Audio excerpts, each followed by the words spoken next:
Ilang deboto ibinahagi ang panata kasabay ng Palm Sunday. Si Christian Bascones sa report. Simula pagkabata ni Ginang Delia, minulat na sila ng kanilang mga magulang sa tradisyonal na pagpapabasbas ng palaspas tuwing Semana Santa. Ayon sa kanya, malaking tulong sa kanilang buhay ang pananampalataya dahil nailalayo sila sa mga karamdaman. Malaking tulong ito lalo na pag may mga sakit ng mga apo ko at ako kasi senior na rin ako, 70 years old na ako.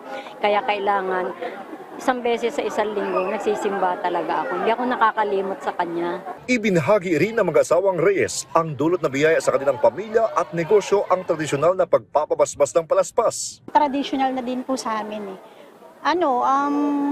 Nakakatulong din po siya sa tawag dito, sa business din po. Kasi sa amin, para sa pamilya na rin lahat. Yung blessing po ng binibigay sa amin ng Diyos, walang katulad. Regular namang magkasunod ang isinagawang misa sa parokya ng Tondo at sa iba pang mga kilalang simbahan gaya ng Quiapo.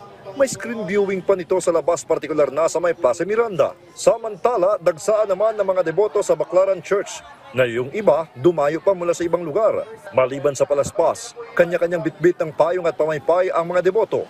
Habang may iba't ibang disenyo naman ng mga tinitindang palaspas ng mga vendors na pumesto sa labas ng simbahan. Gwardyado ng mga kapulisan at iba pang mga force multipliers ang palibot ng simbahan upang matiyak ang seguridad at kaayusan habang isinasagawa ang misa. Christian Bascones para sa Pamansang TV sa Bagong Pilipinas.